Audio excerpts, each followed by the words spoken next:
TV LeBron with the Ellis Talker Show. Today, my very special guest is Senator Birdwell. I'm having on to update his district. How you doing, Senator? I am doing well, DV. How about you? I am good. I'm good. I wanted to have you on to kind of update the people of Ellis County on what's going on in Austin, and there has been a lot going on. So, I mean, you had 3 special sessions. You're working. I mean, that's a lot of work. But before I wanted to get into that, there are a lot of new people in Ellis County. Every time we talk, there will be more. That's what it looks like in the foreseeable future. So, can you give me a brief introduction, sir? Sure. Brian Birdwell, your current serving state senator for Senate District 22. With redistricting in 21, when we redrew maps, before 21, I used to have all of Ellis County.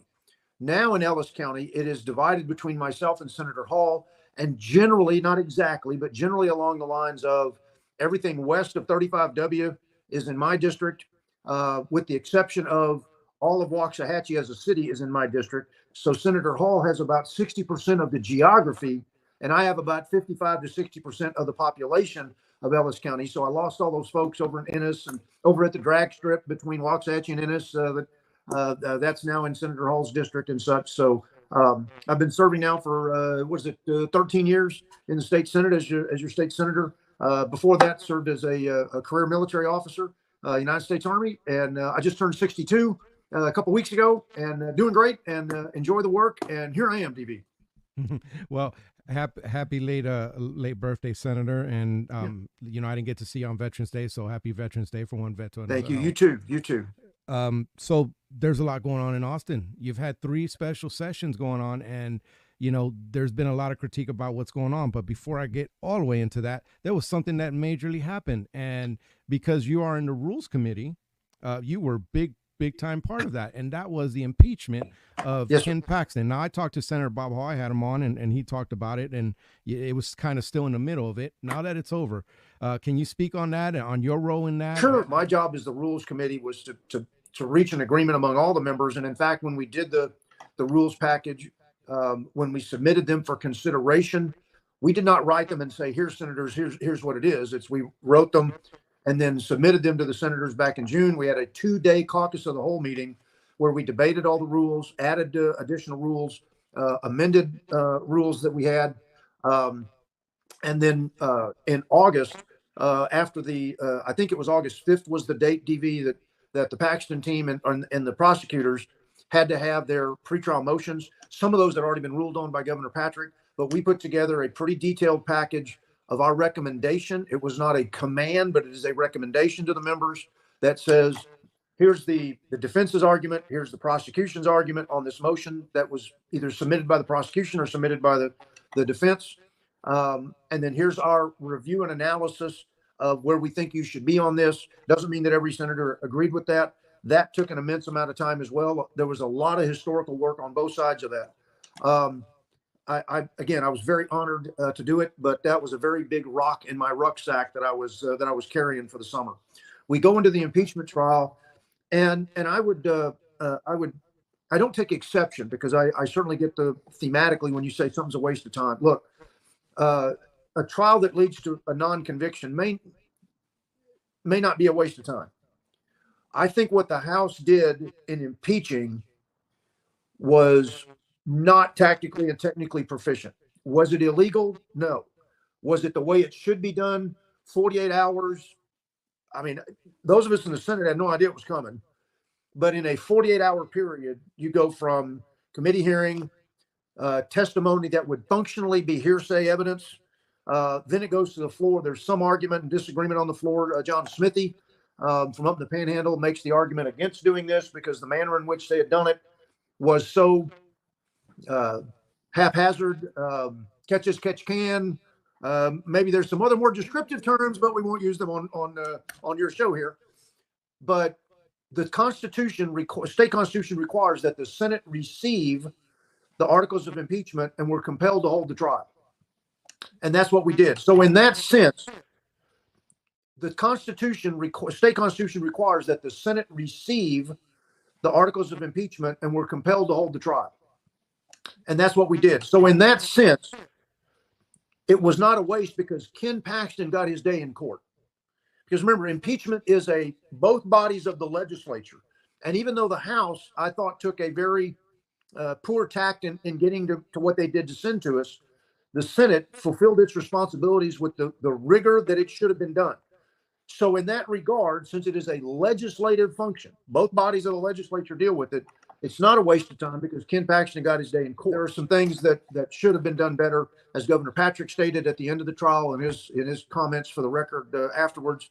But there were things that concern me with some things that tell me the judgment of the Attorney General is not what it should be in some areas, but it did not meet the standard of evidence that we had set in the rules that said beyond a reasonable doubt. In fact, when the second witness stands up and says, "I have no evidence," that's and so. Senator, yeah. And you know what, Senator, I'm glad that you guys went, at least the process is intact and it's constitutional. And Right. that is definitely not a waste of time. Should it have even happened? I don't think so. There are, like I said, I've got some concerns with the Attorney General.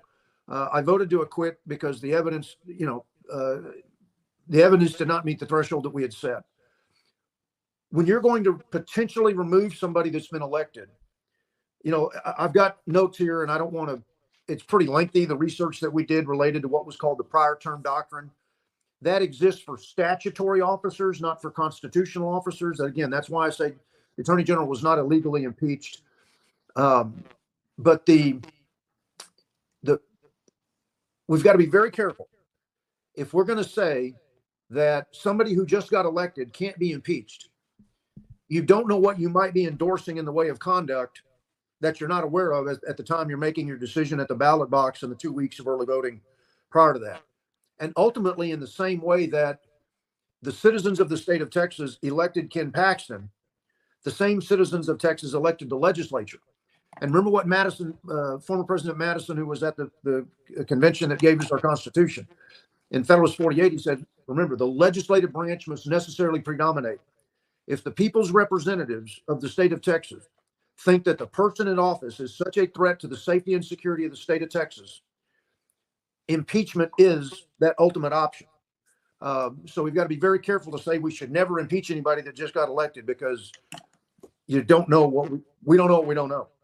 Right. So, well, I mean, the process did bear out, and he got acquitted, and there was yes, sir. There was a lack of evidence, and it was kind of speaker led, and then now the blowback went back towards the speaker. But that's the House. Yes, sir. Stuff. Yeah, because look, that DV, without belaboring the impeachment, we are now in our fourth special session. Yeah.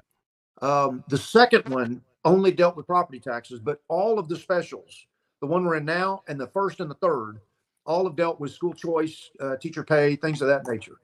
Impeachment happened in, I think, 72 hours.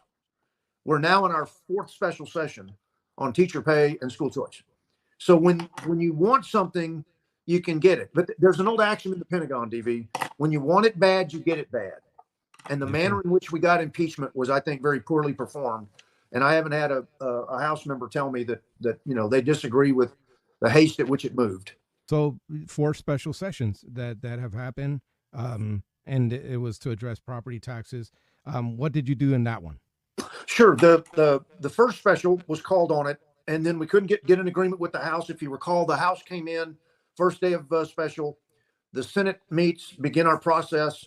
The House in one day meets at a committee, meets on the floor, passes what they want, and then they sine die, leave Austin, and the Senate remains working, going, folks, if we're going to go to conference, you got to come back. It eventually, collapses. The first special session, the Senate, is there the whole 30 days. Not every day of the 30 days, but we're trying to negotiate in good faith. Governor Abbott puts property taxes on the call for the second special, with the caveat that the governor put the call on in a manner that said he favored the House's plan. I'm going to try not to take all of your evening here to explain the difference and why the difference was so important in the two plans. The House's plan was all compression. All compression means is that we're going to put X amount of dollars in the House's plan. They were going to put all $18 billion of property tax relief into compression. And then that $18 billion gets divided among the 1,000+ school districts in the state proportionately to kids in school. And then the local school boards are to set their property tax rate lower with that infusion of those dollars to set a lower M&O rate so that while they're held harmless, they don't get less money, but they take less money in property taxes from the local property taxpayers, and the delta is what we sent them in the state. What that means, DV, is that I'll just use simple numbers for simple math. Each district was going to be different, but if you got X amount of dollars in, then the school board says we're going to set our tax rate at a penny valuation less than last year's rate. And remember, property tax rates are set collectively across the totality of the value of the property in that taxing entity. It's not done by, Mrs. Smith is going to get this cut and Mr. Jones is going to get this cut. It's 1 cent valuation across the entire district. For properties that are high in value, and I'll use the local Walmart versus a $250,000 home.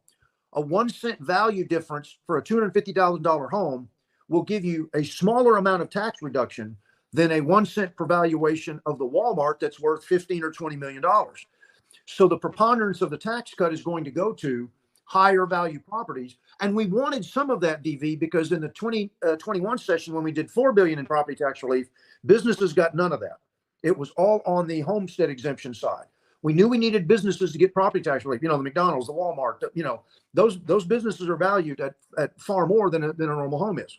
The average cost of or average value of a home in Texas is $330,000 across statewide average. So the House wanted all compression. The Senate wanted 70% of that money to go to compression and 30% to go to homestead. And here's why, DV. If you do solely compression, at 1 cent per valuation, that 65 and older taxpayer in the state of Texas is going to see nearly zero property tax relief. Why? Because at 65 and beyond, the value they paid on their property taxes, the check they wrote for their property taxes at 65 stays flat as long as they're in that home. So the only way that 65 and older property taxpayer is going to see any tax relief is on the homestead exemption side. So the reason we went from 40 to 100,000 in homestead exemption was that way 60,000 more of your home for that property owner that's 65 and older, they will see $60,000 of their home less taxed. That's real money in their pockets. Whereas if you just simply went with all compression, 65 and older would see minimal, if any, property tax relief because their values are already frozen. And here's the key point. 38% of all general election voters in the state of Texas are what? 65 and older. We could not stand up as Republicans and say, we're giving property tax relief to the people of Texas, and then have 38% of the people go, where's my tax relief? That's why when the House left in the first special and didn't come back, and we're trying to go, guys, here's the data, here are the facts. And it's exactly what Governor Patrick argued. I don't know if you saw some of the things Governor Patrick argued during the first special when we did the press conferences and things. Come back into the second special. The governor wants all compression. The Senate doesn't agree with that. In fact, the Senate, when we had first come in the regular session, our tax plan was to go from a $40,000 homestead exemption to 70. The House wanted to go to 100. We said, we agree, we'll go to 100. And then the House went to compression only. And we're like, guys, you're letting the 65 and olders get nothing here. And that's 38% of the voters in Texas. We can't do that. So anyway, eventually about the third week of the second special, we got it done. Got it on the November ballot because it had to be done by the second special because the cutoff for the November election was the August 5th, I think it was. So if we didn't get it done in the second special, it wasn't going to be on the ballot you just voted on 2 weeks ago in the constitutional amendments. It passed overwhelmingly. And in fact, Senator Betancourt made that amendment retroactive. So you're getting your tax relief now in this tax year that you're in now, not the one starting January 1st. You'll get that tax relief as well, but you're getting it this year as well. Okay. And there have been comments about that, and people are happy to be saving some money. Because those property taxes are killing them. What is this, Senator? What is this big divide that we have within Republicans in Texas between the Senate and the House? How do we fix this? Are you guys looking to open this communication better? Well, DV, you've just asked a really hard question that I don't know that I have the answer. There is a frustration, and I'm going to speak frankly, knowing that I'm speaking about the House as a body corporately, but there are individual members. In fact, Charlie Guerin over in West Tarrant County is a guy that I've done a ton of work with. I mean, if I start naming everybody, whoever I don't name, will get offended, and I don't want to do that. There are good members over there that I've worked with, but there is a frustration. Governor Patrick said it the day after Siney died when he was at Texas Public Policy Foundation.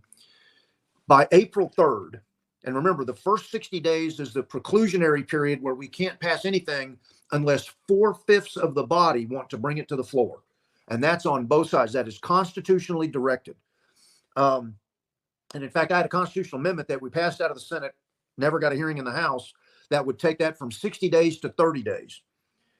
That first 60 days, all we can really do is, and I tease about it, the resolutions to Santa Claus, the Easter Bunny, and the Tooth Fairy, unless the governor gives us an emergency declaration, an emergency item to take on, or 4/5 of the members want to take it up. So in the first 60 days, it's generally the social collegial, the resolution honoring this football team that won this or this, that type of thing.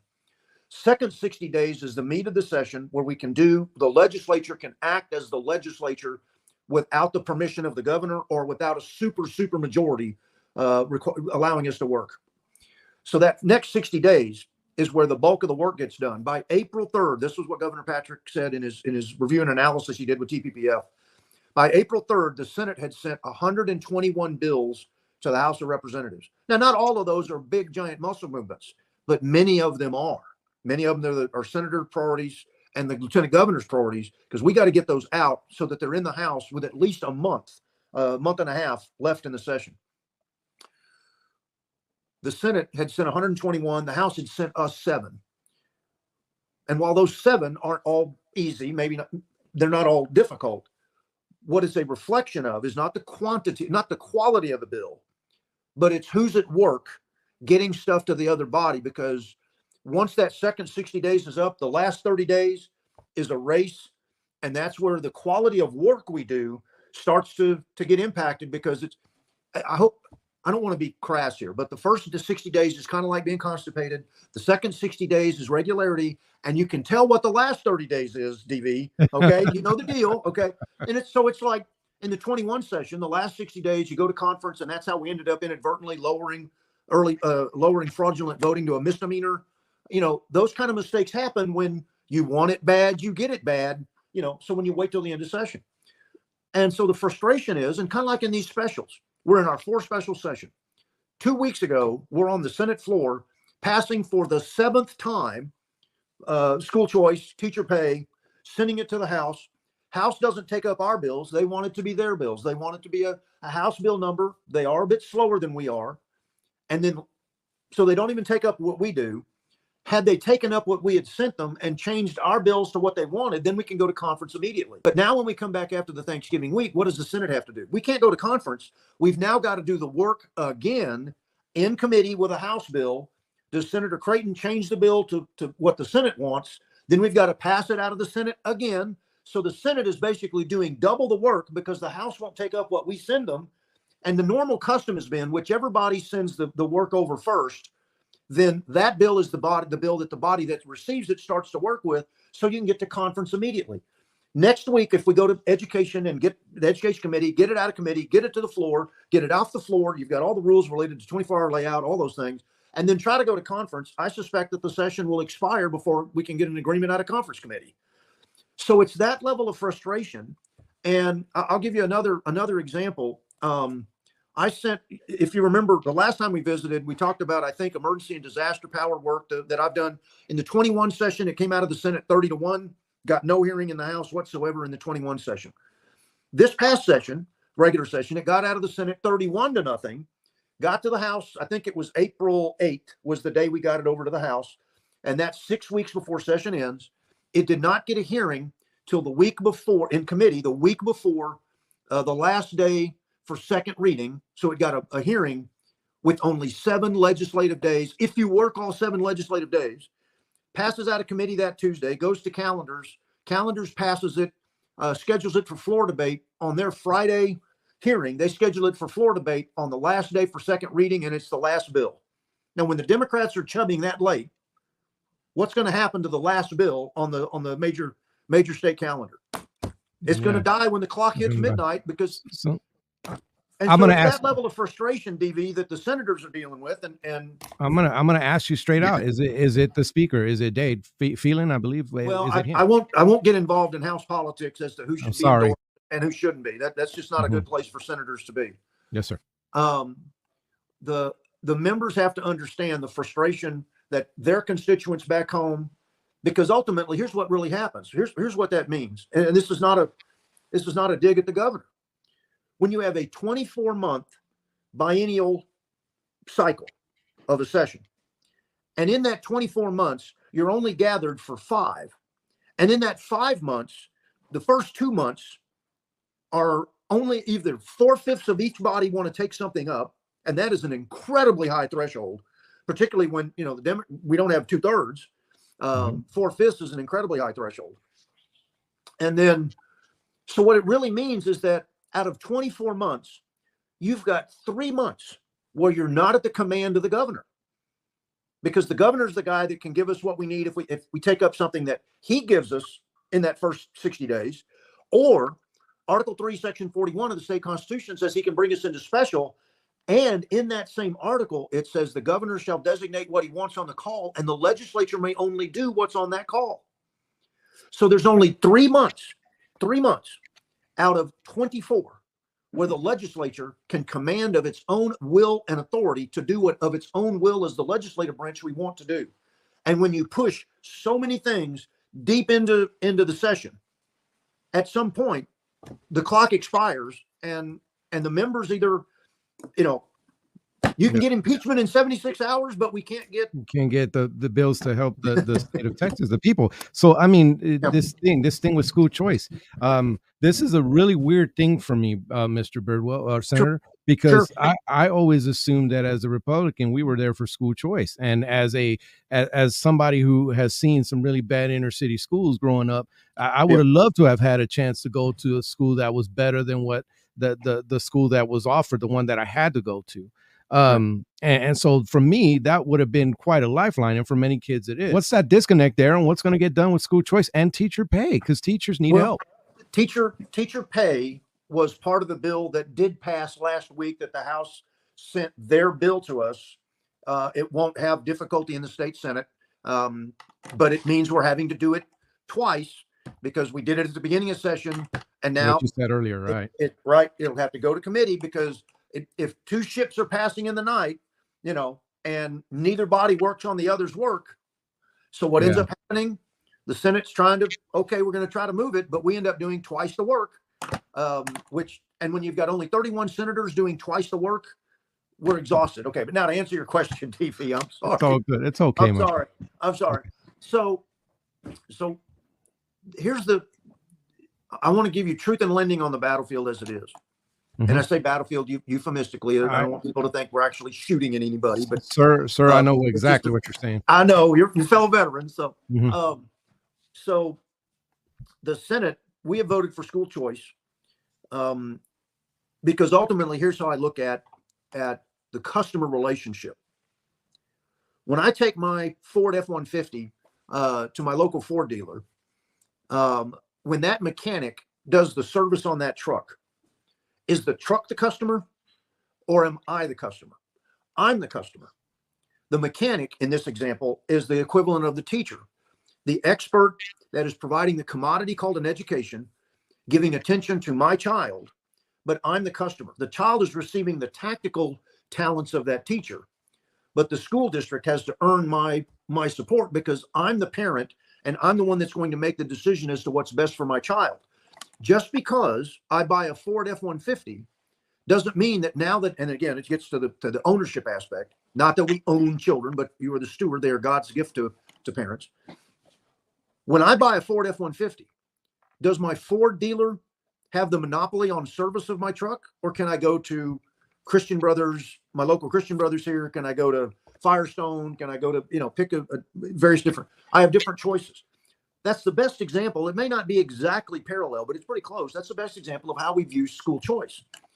The challenge is that what we've done is we've done education savings accounts which are not schools losing tax money. You're still going to write your property tax check, but it's sales tax revenue, general revenue to the state that we've decided, here's what we're going to do to put $8,000 into an education savings account. We have enough money. We have $500 million we put into that.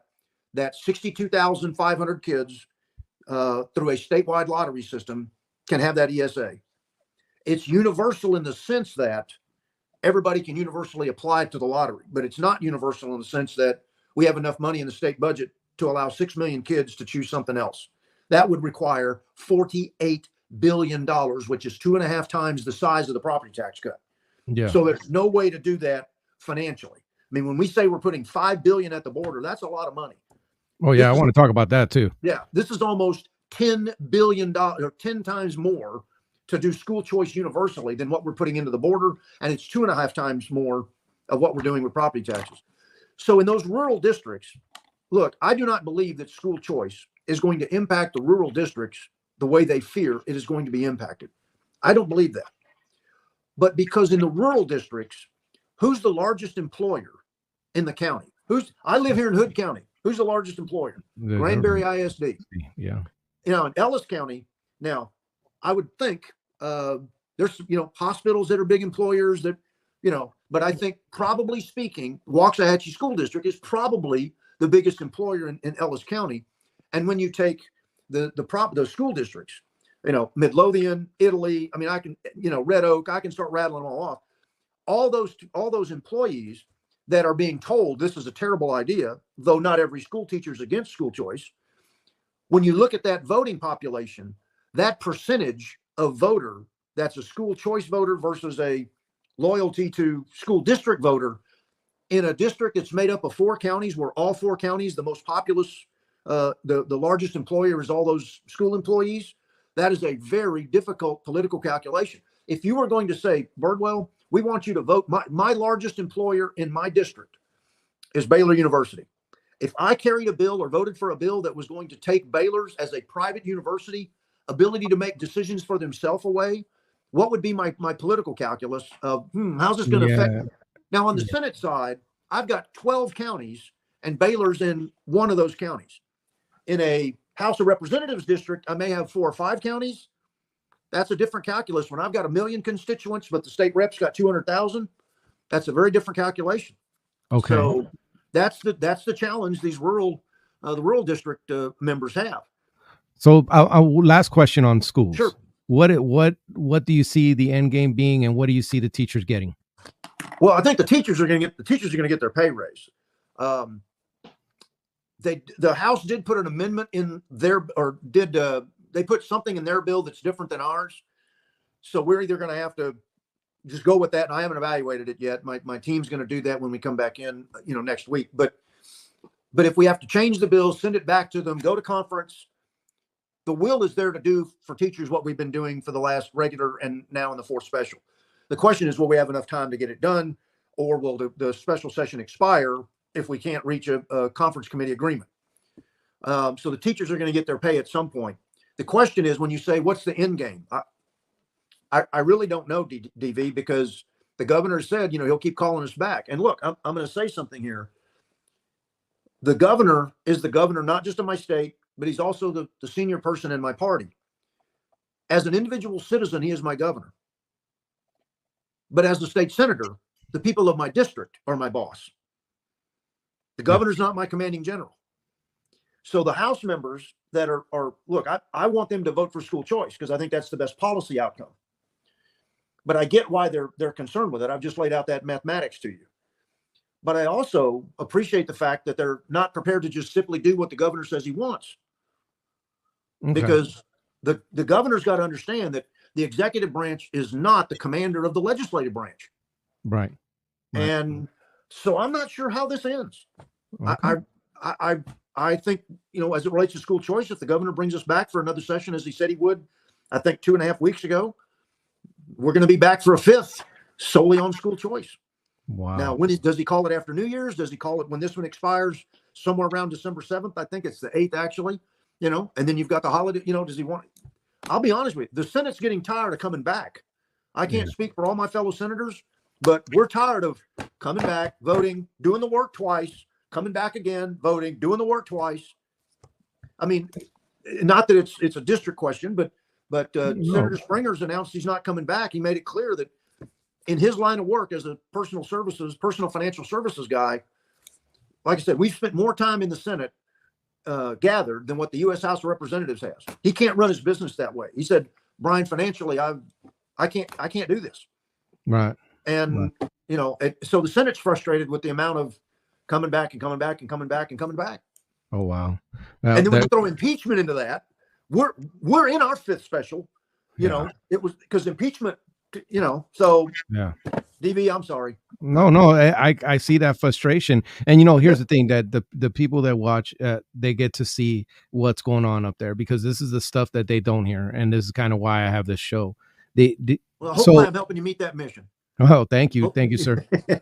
So, the border, there's a lot going on there, and Operation Lone Star, the governor's been hard on, what's going to happen with the border. That stuff has to go through you and the House.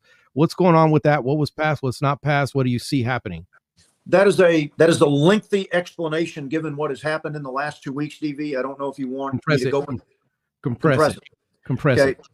In regular session and the first 3 specials, I put forward, whether it was in committee to get it to the floor, on the floor as a standalone bill, or on the floor as an amendment to another bill to which it would have been germane. 7 times I put forward a bit, and that ought to tell you something when we're doing something 7 times. Okay, when the Senate's doing it a 7th time, I put forward a bill that created a state crime of improper entry from an international border.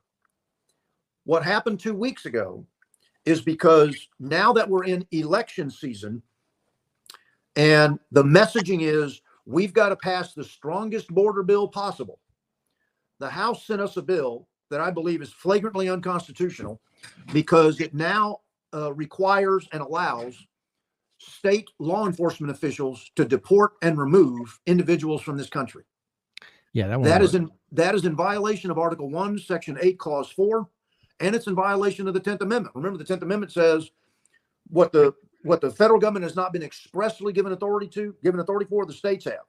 The federal government in Article 1, Section 8, Clause 4 is going to give an expressed authority. The Congress shall have the power to establish a uniform rule for naturalization. That statement in the Constitution says immigration belongs to the federal government. If DV, the House were to send us a bill that's the messaging of the strongest border bill there is, but instead, they sent us one that said it's the strongest law enforcement bill. Never mind that there's some elements of the 4th and 5th Amendment that we ignore. Do you think we should pass that? And the answer is no. I voted against it. My fellow senators in the Republican caucus were concerned that, hey, if we don't pass this, we're going to be, labeled as the less conservative, the less stronger body. Well, why was my bills in March, April, May, June, October, and then in committee on the 1st of November were all sufficient enough to do what we wanted to do. But now magically, the House has got to say, we're going to jump even further. It's because what are we in right now, DV? This is my belief. What are we in right now? We are in the middle of the filing period. Yeah. And primaries in 3.5 months. Yep. Now, you know what? In my view, it's all for messaging. And you and I took oaths. Yep. And it's not just the oath we take as soldiers, but it's the oath I took as a state senator. Because remember, Article 6 of the U.S. Constitution says that you will take an oath, not just the federal office holders, but every state legislator has to take an oath supporting the U.S. Constitution. Yeah. And bear true faith and allegiance to the same. Senator, that's why I voted against it. Looks like the governor's going to sign it. The objective is to be sued by the federal government. We were going to get sued by the federal government with my bills. You know what? Sued by the federal government with my bills. Go ahead. I'm sorry, DV. I'm sorry. I'm sorry to interrupt you. I wanted to get this question or this thing in. I actually saw online the chatter that, Senator kills this strict law. He doesn't want, border enforcement. Our Republican senator is the one that killed it. And there was that kind of stuff. So I'm glad that you actually explained what you saw there and why. And I mean, it would have been real easy for you to just kind of grandstand and yeah, we're going to do this and then get it thrown out by the courts anyway. But you chose the Constitution. Right, because my bills never broached. They got up to the Rubicon. You remember the Rubicon River. No Roman general would ever move his armies across. We got up to the river and pushed the envelope as far as we could. But then the bill that passed out that will get to the governor that he will sign now says that state officials will deport. That may make people emotionally happy that we are doing something. But I want to read you, in fact, when this interview is over with, I will have my chief of staff send you my statement that I put in the journal that I read on the floor. And I'll actually have him send you the link into the video on the Senate webpage. So you can watch my delivering of it as well. So you get the context. Here's my concern. In my final closing paragraph of my statement, I said, to close, let me return to President Washington's farewell address, where he warns of that which we are on the precipice of now doing. He states, if in the opinion of the people, the distribution or modification of the constitutional powers be in any wrong, let it be corrected by an amendment in the way which the Constitution designates. But let there be no change by usurpation. For though this in one instance may be the instrument of good, it is the customary weapon by which free governments are destroyed. And then I close with the final sentence. I believe we should heed the warnings of our nation's first president. What that means, DV, is that the state of Texas, in my opinion, is acting extra constitutionally with this law that the governor is going to sign. And once we say it's okay to do that, knowing full well President Biden is going to purposely and maliciously fail to adhere to his oath. Once we say it's okay to do that, that's not a slope to anarchy, that's a cliff. When President Obama stood up and said, I got a pen and a phone, when President Biden has said, I'm going to forgive student loan, and he's done it twice in violation of the courts that say, no, this is not the way to do it. You've got to have Congress, authorize. He's doing it anyway. He's doing it anyway. Once we say the states can start doing this, where does it stop? Yeah. We have got to have the self-discipline of our oath. I mean, I won't read the whole thing to you, but I'm going to send it to you. I want to read it, definitely. And because I know that the state of Texas is going to suffer under this administration for the next year, because this is being done maliciously to the country. But the oath that we take, remember what Jefferson said in the Declaration. He said, you suffer ills while they are sufferable. I do not like the suffering that the state of Texas is going through right now, but I dislike violation of an oath even more, because once it's comfortable, where does it stop? Yeah. And I don't ever want to get comfortable. I don't want federal officials getting comfortable the way President Biden is right now with violating his oath. And I don't want, well, you're seeing other states that are real comfortable with. I mean, we're looking at this with the border. They're looking at it with our gun rights. With New Mexico, the governor of New Mexico. You can't have a gun. Yeah, I mean, when you start playing those games, things get. But I mean, it does feel good. You want to do something about the border. I mean, I get it, but yeah, it's not something not a road we want to go. I get it. I do get it. Now, this is where I kind of give you the mic to talk to your constituents, because there's been a lot going on. I know that there's a lot more that you would have liked to have done or would like to do for your district. So I'll shut up and give you the mic so you can talk to them. I'll be quick. In Ellis County, one of the things that we got done was we had a bill this session that we ended up combining a couple of bills together that were germane to the topic. So it wouldn't violate the two subject rule. But if you remember back in, I think it was 2012, 2013, we started a very small TSTC campus in Red Oak that the Red Oak ISD let TSTC use one of their buildings. With the growth in Ellis, the growth in North Texas, that campus has been the TSTC campus for all of North Texas. So one of the things we got done in this bill was authorize TSTC to purchase, they have a place identified, about 80 to 100 acres in the Waxahachie area, right off of Interstate 35, to establish a much larger and more capable TSTC campus in Ellis County that will serve not just Ellis, but it'll serve Dallas, Tarrant, Johnson, all of North Texas. And look, let there be no mistake in anybody's mind. Of the 7 university systems in the state of Texas, the system that gives you the greatest return on investment of your money is TSTC. Hands down. I mean, there are great schools. UT Arlington's in the district now. Tarleton is over in Erath County in Stephenville. Of course, Baylor, I've got some private schools, but TSTC is going to have a great expansion in Ellis County. Ellis is going to benefit from that, not just the jobs created with it, but the learning that students can do, walk out with an associate's degree in any of the arts, the trades, no student debt, all the things that are great related to what TSTC does. They're going to be building a campus over the next couple of years that will be a fabulous boon to Ellis County and all of North Texas. So that's the best thing for the district that we were able to do that was specific to Ellis County. Excellent. Well, Senator, I love having you on because I get a lot of insight that I may not, these are things that happen in there, and the news always has its bent. So getting you on here to talk about, how you're seeing it, and you're the one representing the people, how you're seeing it happening, and actually get to talk to the people of Ellis County and tell them, hey, this is what I see going on. I think it's the best way to do it. Yeah. Because well, the news I is not going to appreciate give the you time, DV, that because I've been very truthful here, without being indiscreet. I don't believe there are frustrations. I share those frustrations with many of the constituents. Certainly, constituents may disagree with my perspective on particular issues, but every time I've spoken at something, and whether it's on your show or I was in Waco Thursday and here in Granbury Tuesday speaking with groups of people, they always come out saying I learned a lot. And I hope that your listeners and the constituents of Ellis County have gotten a little bit more granularity about some of the issues and have learned a lot, even if they disagree with a particular perspective of mine. Yeah. Well, Senator, thanks again for coming on. Can you stick around real quick after the show? Sure. I'll do that.